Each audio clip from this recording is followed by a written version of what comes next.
কি রান্না করতেছেন? ভাত ও আচ্ছা, আর লাউ। ভাত আর লাউ। লাউয়ের গোশত।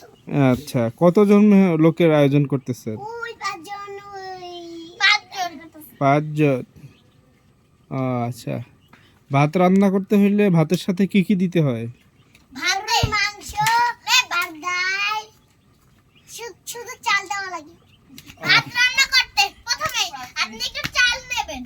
হ্যাঁ, আপনাদের যত পরিমাণ লাগে তত নেবেন। তারপর চাল কম মানুষ থাকেন কম নেবেন, বেশি থাকলে বেশি নেবেন। যাই হোক, চাল নেওয়ার পর ধোবেন, চাল নিয়ে পানি দেবেন। তারপরে ওটা ভালোভাবে মিশিয়ে তারপর আছে ভালোভাবে ধুয়ে দেবেন, গরম পানিতে দিয়ে দিবেন। হ্যাঁ। তারপরে পানিটা ফালাই দিবেন। পুরাই মিথ্যা কথা।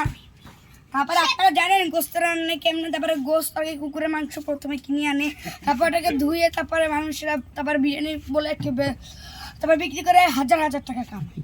আপনি কি এই কুকুর নামক গরুর বিরিয়ানি খেয়েছেন? হ্যাঁ, আমার খেয়ে আমি তারপর আমি 4 দিন টয়লেট করতেছি না।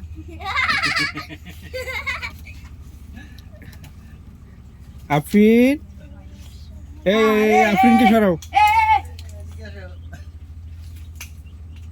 ইলমা সরাও তো। এই কুকুর রান্না খাইয়ে তুমি 4 দিন টয়লেট করছো? এই যে কুকুরের মাংস বড়বুটি।